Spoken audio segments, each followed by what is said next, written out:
현재 부산지방법원의 가정법원 부장판사로 재직 중인 천종호 판사는 1965년생으로 올해 우리 나이로 57된 판사입니다. 이분이 현재 우리나라 사법부에서 한 가지 의미 있는 기록을 가지고 있는데, 그 기록은 청소년 재판, 즉 소년범 재판을 가장 많이 하는 분입니다. 8년 동안 약 12,000여 회의 재판을 한 분입니다. 그분은 우리나라 사법 체계상 소년범 재판 한 사람에게 해당되는 허용되는 시간이 3분을 넘지 않기 때문에 이 3분 안에 어떻게 하면 이 청소년들이 이 법정이 얼마나 무서운지 깨닫게 할까 몹시 고민이 많았다고 합니다. 그냥 지나가 버리면 자신이 저지른 죄가 얼마나 무서운 죄인지 제대로 반성도 하지 않고 그냥 흘려가 버리면 또다시 재범, 산범, 항상 그 자리에 다시 올 수 있기 때문에 무섭게 꾸짖고 다시는 이런 자리에 오지 않도록 하는 것이 중요하겠다 생각했습니다. 그래서 그분의 별명이 호통판사입니다. 호통을 치고 큰 소리로 꾸짖어서 다시는 그 자리에 오지 않도록 하는 것이 그분의 의무라고 생각한 것입니다. 그분은 여러 언론 인터뷰와 책을 통해서 비행 청소년들의 상황을 밝혀내었습니다. 여러 비행 청소년들의 불우한 환경, 그리고 돌보아줄 부모가 없는 환경이 그들을 범죄로 내몰았고 결국 그 법정의 자리에 설 수밖에 없었다고 말하고 있습니다. 그래서 그분은 사비를 털어서 청소년 공동 주거지를 마련합니다. 첫 번째 초범에서 뉘우치고 다시는 그런 죄를 반복하지 않겠다고 결심한 청소년들 중에 공동 주거를 희망하는 아이들을 그곳에서 돌보고 양육하는 일을 앞장서서 하고 있습니다. 차가운 인간의 법정 그 이면에 따뜻한 인간미가 함께 감추어져 있는 아름다운 장면입니다. 사람의 법정에도, 아주 차가운 법정에도 이렇게 따뜻한 인간의 정이 흐르고 있는데 하나님의 법정은 어떻겠습니까? 우리가 지난주부터 그리고 오늘까지 하나님께서 에덴 동산의 죄 지은 자들을 심판하시는 내용을 살펴보고 있습니다. 하나님의 무서운 심판 그 이면에도 하나님의 놀라운 사랑과 자비하심이 함께 흘러내리고 있습니다. 오늘 이 말씀을 통해서 우리는 하나님의 그 놀랍고 크신 은총을 혜택을 입고 살아가는 자인데 그 사랑을 어떻게 갚을 수 있을지 하나님의 사랑을 깨닫고 은혜 받는 시간이 되었으면 좋겠습니다. 우선 하나님께서 여자를 심판하십니다. 16절 말씀을 보시겠습니다. 함께 읽습니다. 또 여자에게 이르시되 내가 네게 임신하는 고통을 크게 더하리니 내가 수고하고 자식을 낳을 것이며 너는 남편을 원하고 남편은 너를 다스릴 것이니라 하시고, 하나님께서 여자에게 두 가지 심판을 하셨습니다. 우선 여자에게 임신과 출산에 고통을 더하겠다고 말씀하셨습니다. 원래는 임신하고 출산하는 것이 하나님의 축복이요 은총이었습니다. 생육하고 번성하라, 땅에 충만하라, 땅을 정복하라, 다스리라 말씀하셨기 때문입니다. 죄 짓기 전 임신과 출산은 하나님께서 인간에게 주신 놀라운 축복이요 은총이었습니다. 그럼에도 불구하고 인간은 죄를 지었고 죄 짓고 난 이후에는 거기에 고통이 더해졌습니다. 여기 고통이라고 쓰여진 단어는 히브리어 단어의 이차본이라는 단어를 사용하고 있는데 두 가지 뜻이 있습니다. 문자 그대로 고통을 겪다라는 뜻이 있고 두 번째 뜻으로는 모양을 만들다, 모양을 형성하다라는 의미를 가지고 있습니다. 여성이 출산할 때 생사를 넘나드는 고통을 겪어야 자신을 닮은 아이를 낳을 수 있다는 뜻입니다. 하나님께서는 왜 이렇게 고통을 허락하셨을까? 그리고 그 고통이 왜 죄 지은 당사자 하와에게만 해당되지 않고 앞으로 올 모든 인류에게, 오늘 우리에게까지 자녀를 낳을 때 생명을 담보하는 그 귀한 고통, 그 엄청난 고통을 인간에게 허락해야만 하셨을까? 우린 거기에 대해서 질문하지 않을 수 없습니다. 하나님께서 그렇게 하신 이유는 죄가 얼마나 무서운 것인지 깨닫게 하기 위한 것입니다. 죄는 결론적으로 고통을 수반하는 것입니다. 그런데 사람들은 죄 지을 때는 잘 모릅니다. 죄의 은밀한 낙이 달콤하기 때문입니다. 아담과 하와가 선악과의 유혹을 받았을 때, 뱀이 그들에게 다가와서 유혹했을 때 그들은 얼마나 달콤했겠습니까? 저걸 따먹기만 하면 내가 하나님과 같아질 수 있다는 그 기대와 열망에 가슴이 부풀어 올랐습니다. 죄는 사람들에게 달콤한 유혹을 안겨줍니다. 죄 지을 때도 역시 그렇습니다. 하지만 죄의 결과는 비참하고 결국은 우리 인생을 고통 가운데 몰아넣는 것입니다. 다윗과 밧세바를 생각해 보십시오. 다윗과 밧세바가 하나님도 모른다고 생각하고 남편 우리아도 모른다고 생각하고 둘이 은밀한 죄의 낙을 즐길 때 그들은 세상을 다 얻은 것 같았을 것입니다. 하지만 그 결과는 너무나 비참했습니다. 둘 사이에 낳은 아이가 죽었습니다. 다윗의 집에 칼이 영원히 떠나지 않을 것이라고 하나님은 말씀하셨습니다. 다윗은 그 이후에 그가 겪었던 고통은 이루 말할 수 없는 것입니다. 죄의 결과는 결국은 고통을 수반할 수밖에 없다. 우리 조상 하와가 지은 그 죄의 결과가 오늘 우리의 몸에도 아로새겨져서 결국 죄의 결과는 우리의 생명을 담보하는 고통으로 귀결될 수밖에 없다. 이것을 오늘 우리에게 하나님은 지금도 깨닫게 하고 계신 것입니다. 기억하시기 바랍니다. 죄는, 은밀한 죄의 낙은 영원하지 않습니다. 한순간의 낙이 영원한 고통으로 우리에게 새겨질 수 있다는 사실을 꼭 기억하시기를 바랍니다. 하나님께서 여자에게 두 번째 심판을 말씀하십니다. 16절 말씀 하반절을 제가 읽겠습니다. 너는 남편을 원하고 남편은 너를 다스릴 것이니라 하시고, 여기 원하다, 다스리다 하는 말을 잘 살펴봐야 됩니다. 원하다 하는 말은 여자가 남편을 주장하기를 갈망한다라는 뜻입니다. 즉 자기 뜻대로 남편을 주장하기를 갈망한다라는 의미고, 다스린다 하는 말은 문자 그대로 다스린다는 말입니다. 반면에 남편은 아내를 다스리고자 원한다는 뜻입니다. 아내는 남편을 자기 마음대로 주장하기를 원하고 남편은 아내를 다스리기를 원한다면 이 둘의 충돌과 갈등은 피할 수 없을 것입니다. 그러므로 죄 지은 여자에게 주신 하나님의 심판은 결국 가정의 주도권 싸움이 끊이지 않을 것이라는 하나님의 말씀이었습니다. 그 주도권 싸움은 지금 오늘 우리가 살아가는 이 삶의 현장에도 영원토록 오래도록 지속되지 않습니까? 하나님 없이 살아가는 백성들, 결혼 이후에 한 사람이 세상을 떠날 때까지 수십 년 동안 갈등하고 또 갈등하고 있지 않습니까? 그런데 하나님께서는 원래 가정을 창설하실 때는 이런 원리로 창설하지 않았습니다. 하나님은 돕는 배필을 주셨다고 말씀하셨습니다. 돕는 배필이 어떤 의미입니까? 서로 동등하게 마주보는 존재 아닙니까? 마주보면 상대의 약함이 보입니다. 나의 강함으로 상대의 약함을 보충해주고 상대의 강함으로 내 약점을 보완해서 서로가 행복한 가정을 꿈꾸도록 만든 것이 돕는 배필의 하나님의 원뜻이었습니다. 남편이 잘못하면 아내가 적극적으로 반대하는 것이 돕는 배필, 아내가 곁길로 가면 남편이 바로잡아주는 것이 돕는 배필이었습니다. 서로가 동등하게 상호 보완하는 관계가 돕는 배필, 죄짓기 전의 가정이었습니다. 그런데 죄 지은 이후에는 그 가정이 주도권을 놓고 끊임없이 갈등하고 또 다툽니다. 이건 불행한 가정의 모습이 아닐 수 없습니다. 이걸 해결하기 위해서 우리는 어떻게 해야 됩니까? 남편은 남편대로, 아내는 아내대로 서로 갈등하고 주도권을 가지고 다툰다면, 서로가 주인 노릇하려고 한다면 둘 다 주인을 내려놓는 수밖에 없습니다. 가정의 진정한 주인이신 하나님께 모든 결정을 맡겨야 됩니다. 그리스도를 가정의 주인으로 모셔야, 그래야 이 하나님의 심판에서 우리는 피할 수 있는 것입니다.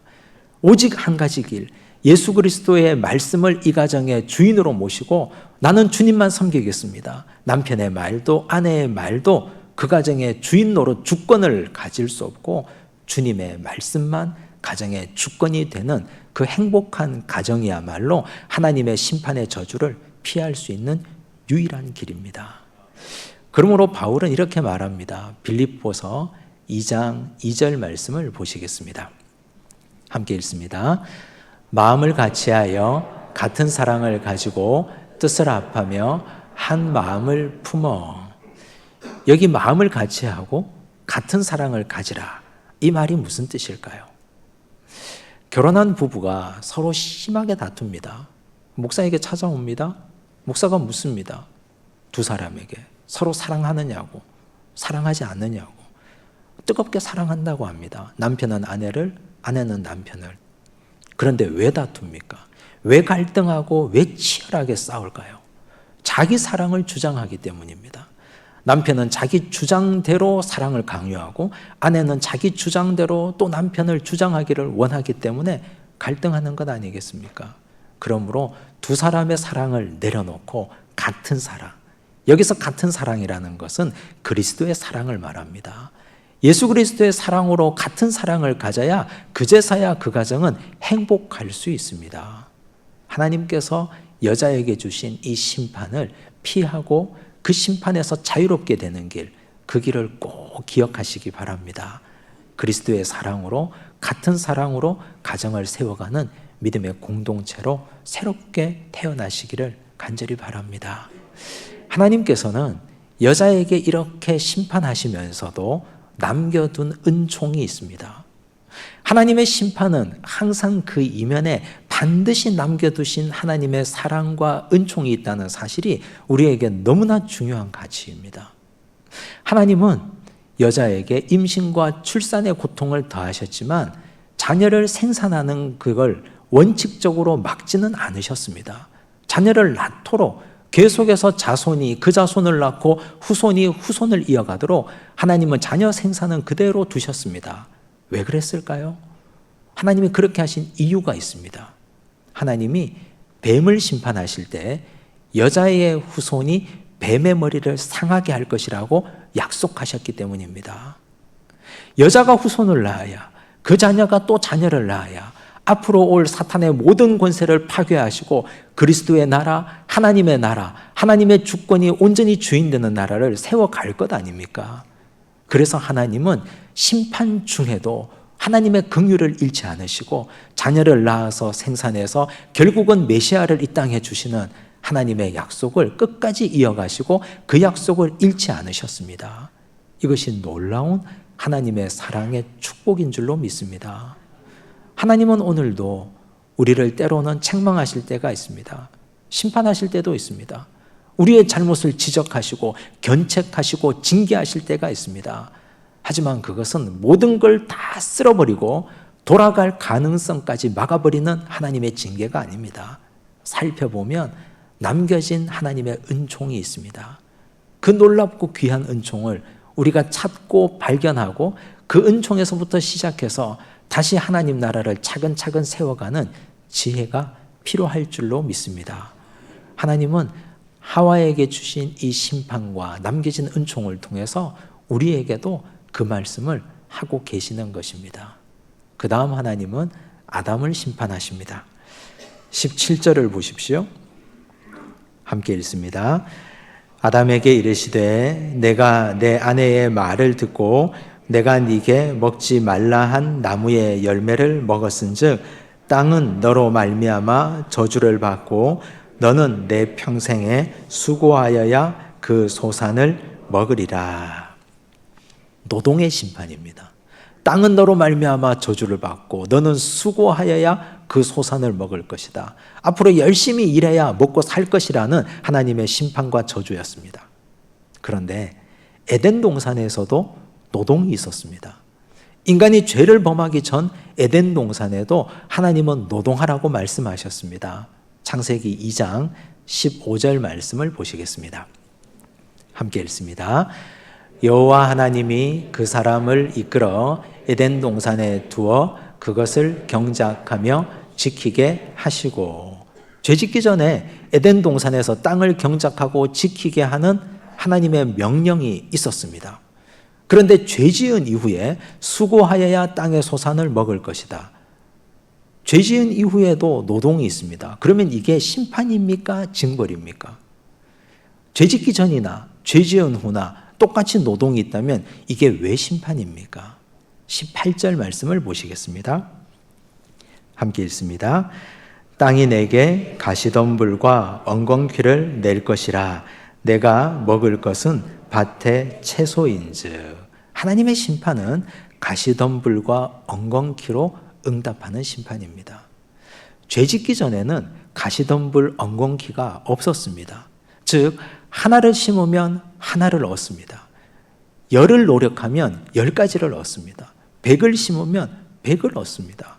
내가 수고하고 땀 흘리고 노동하고 노력한 만큼 얻을 수 있는 것이 에덴의 축복이었습니다.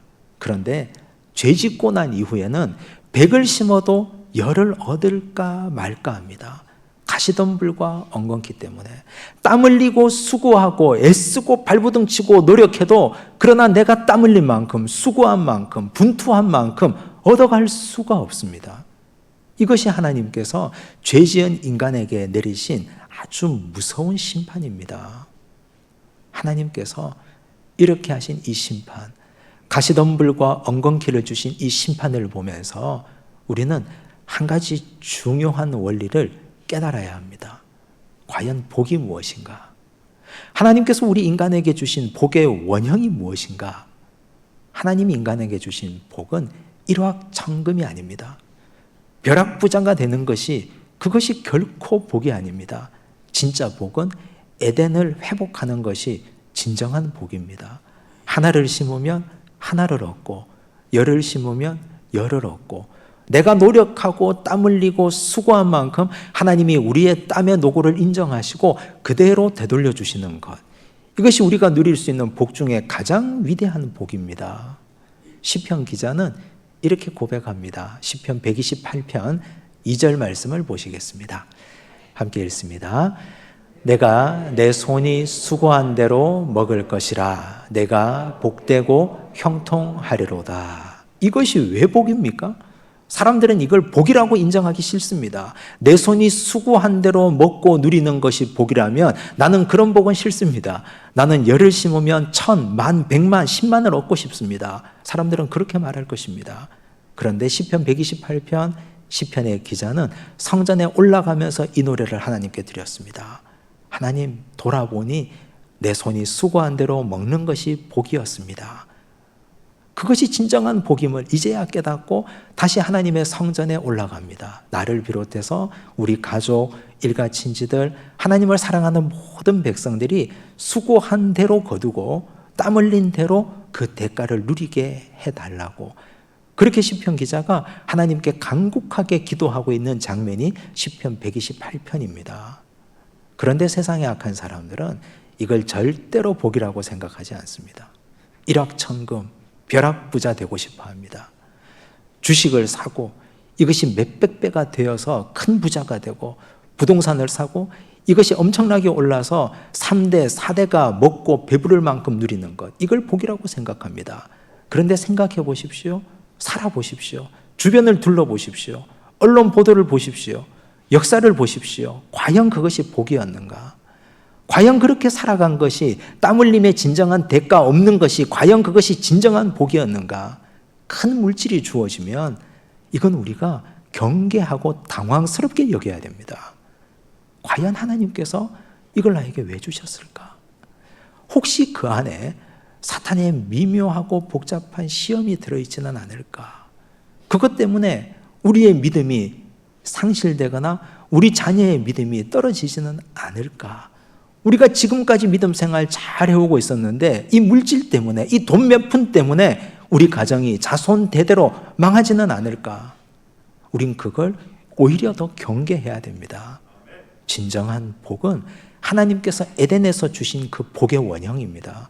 경작하고 지키게 하시고 수고한 만큼 얻게 하시고 누리게 하시는 것, 그것이 복입니다. 그러므로 하나님의 백성들은 아굴의 잠언처럼 항상 이렇게 하나님께 구해야 됩니다. 잠언 30장 8절과 9절을 보십시오. 함께 읽습니다. 나를 가난하게도 마옵시고 부하게도 마옵시고 오직 필요한 양식으로 나를 먹이시옵소서. 혹 내가 배불러서 하나님을 모른다. 여호와가 누구냐 할까 하오며 혹 내가 가난하여 도둑질하고 내 하나님의 이름을 욕되게 할까 두려워함이니이다. 너무 아름다운 잠언 아닙니까? 아굴이 이렇게 고백했습니다. 하나님, 내가 가난하게도 부하게도 마옵시고 꼭 필요한 양식만 저에게 주십시오. 배불러서 하나님을 모른다 할까, 가난해서 도둑질하여 하나님의 이름을 욕되게 할까 두려우니 하나님 저를 가난하게도 부하게도 마옵시고 꼭 필요한 것만 허락해 달라고 고백하고 있습니다. 오늘 하나님의 백성들이 하나님께 간구하며 기도해야 될 제목이 바로 이런 것입니다. 하나님, 아담에게 허락하셨던, 그를 심판하셨던 가시덤불과 엉겅퀴, 저에게는 너무나 고대오니 이것만 제거해 달라고. 제가 하나님의 백성으로 열심히 섬기고 주를 위해서 열심히 분투하고 일할 테니 하나님, 내가 수고하고 노력한 대로만 먹게 해달라고. 그리고 우리 자녀들 공부시키고 우리 자녀들 함께 행복하고 그들과 함께 아름답게 하나님 잘 섬기게 해달라고. 에덴의 원래의 복의 원형을 회복하는 우리 가정이 되게 해달라고 그렇게 꼭 기도하시기 바랍니다. 더 이상은 탐욕이고 더 이상은 하나님이 원하지도 않습니다. 꼭 기억하시기를 간절히 바랍니다. 하나님께서는 아담을 이렇게 심판하셨지만 아담을 특별히 사랑하셔서 그에게도 남겨둔 하나님의 특별한 은총이 있었습니다. 19절 말씀을 보십시오. 함께 읽습니다. 내가 흙으로 돌아갈 때까지 얼굴에 땀을 흘려야 먹을 것을 먹으리니 내가 그것에서 취함을 입었음이라. 너는 흙이니 흙으로 돌아갈 것이니라 하시니라. 얼굴에 땀을 흘려야 먹을 것을 먹으리라. 흙을 파고 땀을 흘리고 땅의 소산을 먹어야 된다. 하나님은 흙을 계속해서 강조하고 있습니다. 이건 하나님의 심판처럼 보이나? 그러나 돌이켜 생각해 보면 하나님께서 아담을 특별히 사랑하셔서 그에게 주신 놀라운 은총입니다. 이것이 왜 은총인가? 노동하면서 자신의 자리를 깨닫기 때문입니다. 에덴의 범죄의 본질은 교만이었습니다. 뱀이 하와를 그렇게 꾀었지 않습니까? 저걸 먹으면 네가 하나님과 같이 될 것이다. 하나님과 같이 되려는 교만의 욕망으로 선악과를 제거해 버렸습니다. 이것이 에덴의 범죄의 본질입니다. 그런데 하나님은 하늘처럼 높아지려고 했던 아담의 마음을 저 아래 땅 아래로 낮추셨습니다. 너의 재료가 무엇인지 땅을 파고 노동하면서 너의 재료의 본질을 기억하라 말씀하셨습니다. 인간의 재료가 무엇입니까? 흙으로 만들었지 않습니까? 인간의 본질은 흙이고 먼지고 티끌입니다. 그냥 날아다니는 티끌에 불과합니다. 거기에 하나님께서 생기를 불어넣어 주셔서 비로소 사람이 생명이 되었습니다. 그런데 우리의 존재가 먼지와 티끌에 불과한 흙인지도 모르고 감히 하나님과 같아지려고 손을 들어서 선악과를 따먹고 교만을 일삼았던 인간의 죄를 하나님은 책망하시고 너는 다시 너의 존재 본질을 찾아 회복하라 말씀하신 것. 이게 축복이 아니고 무엇이겠습니까? 우리가 일터에서 열심히 땀 흘려 일하다 보면 우리 존재의 한계를 절감합니다. 내 머리끝은 저 하늘 높은 데 올라가 있으나 일터에서 일하다 보면 나는 이것밖에 되지 않는구나. 내 능력이 이것밖에 되지 않는구나. 그러면서 우리는 하나님의 은혜를 사모할 수밖에 없습니다. 하나님 열심히 일해도 저는 제 능력의 한계가 여기까지입니다. 하나님 은혜를 주십시오. 겸손하게 하나님 앞에 나아가지 않을 수가 없습니다. 가시덤불과 엉겅퀴 때문에 더 이상 한 발짝도 나아갈 수 없는 우리 인생이 흙을 파고 땅을 파면서 하나님 앞에서 우리 존재의 한계를 절감하는 것입니다. 이것이 하나님의 축복이 아닙니까? 겸손하게 다시 제자리로 돌아가는 것. 목회를 하면서 성도들의 장례를 많이 집례하고 치릅니다. 화장터에 가서 마지막 한 줌 재로 변한 그 모습을 보면 허무하기도 하고 하나님 없이 살아간 인생은 정말 이렇게 한 줌 흙밖에 되지 않는구나. 그런데 하나님과 함께 살아간 인생은 육체는 이렇게 한 줌 흙으로 변했지만 그러나 그 영혼은 하나님께서 이미 하늘에서 받으셨구나. 감사하고 감동합니다. 그런데 그 한 줌 재는 바람이 불면 다 흩뿌려지고 다 날아가는 흙밖에 되지 않습니다. 그럼에도 불구하고 인간은 미련해서 끝까지 붙들고 살려고 하는 것이 있습니다. 서울대병원에서 종양내과 교수로 재직 중인 김범석 교수가 쓴 책이 있습니다. 어떤 죽음이 삶에게 말했다라는 책인데 그 책에 보면 말기암 환자들의 마지막 모습을 여러 이야기로 담아둔 책입니다. 그 중에 한 이야기가 있습니다. 그분은 폐암 말기 환자였는데 성격이 괴팍해서 아내도 다 떠나버리고 자식도 없습니다. 돌아보지 않습니다. 호스피스 병동에서 이제 마지막을 맞이해야 되는데 가족에게 연락할 때를 찾다가 남동생 하나가 있다는 걸 찾았습니다. 우여곡절 끝에 남동생에게 연락했습니다. 남동생이 병실에 왔습니다. 병실에 있는 사람들은 오랜만에 형제가 상봉하는 장면을 봅니다. 뜨겁게 부둥켜 안고 울겠지. 사람들은 다 그렇게 생각했습니다. 동생이 형님을 보고 오랫동안 보지 못했던 형님을 보고 깜짝 놀랐습니다. 형님 왜 이렇게 되셨습니까? 그런데 형이 따뜻하게 껴안아 줄 줄 알았는데 동생을 보고 하는 첫마디, 너 내 돈 2억 갚아라. 너 내 돈 2억 갚아라. 아주 차갑게 소리를 지르기 시작합니다. 동생은 너무 민망하고 부끄러워서 그 자리에 있을 수 없어 자리를 떠납니다. 그리고 병원에 알려왔습니다. 간병비는 제가 다 되겠습니다. 병실비도 제가 다 치르겠습니다. 그리고 다시는 형을 면회오지 않았다고 합니다. 마지막 가는 길 아무도 없이 쓸쓸하게 죽음을 맞이한 내 돈 2억 갚아라 했던 그분에게 2억이 어떤 의미였겠습니까? 평생 동안 자기가 벌은 재산일 수도 있습니다. 자신의 전 존재일 수도 있습니다. 하지만 그럼에도 불구하고 그 돈 짊어지고 마지막 가는 길 갈 수도 없는데 자신의 존재의 한계가 티끌과 먼지밖에 되지 않는 사실을 깨달았다면 동생 한번 부여안고 이제 너도 그 굴레에서 벗어나라. 그렇게 한번 해주었더라면 얼마나 좋았겠습니까? 우리 인생은 너무 미련해서 그렇게 호련히 갈 줄 모르고 물질을 붙잡고 관계 붙잡고 살아가는 불쌍한 인생입니다. 하나님께서는 그런 인생을 살아가는 아담들에게 다시 너의 본질 흙을 갈고 땅을 갈면서 너 존재의 본질이 무엇인지 깨닫게 하라. 이것이 하나님의 축복이 아니고 무엇이겠습니까? 놀라운 하나님의 축복을 받은 우리들입니다. 하나님은 진노 중에도 긍휼을 잃지 않으시고 심판 중에도 남겨둔 은총을 우리 각자에게 허락해 주셨습니다. 우린 모두가 그런 은혜를 받은 하나님의 자녀들입니다. 그러므로 우리도 너무 모질지 않게 주변 사람들을 대했으면 좋겠습니다. 하나님께서는 이스라엘 백성들을 추수할 때 추수한 곡식을 그냥 흘려두라고 하셨습니다. 고아와 과부가 그거 주워서 먹고 살도록 다 한 톨 남기지 않고 다 쓸어가지 말라고 말씀하셨습니다. 그냥 남겨두라고.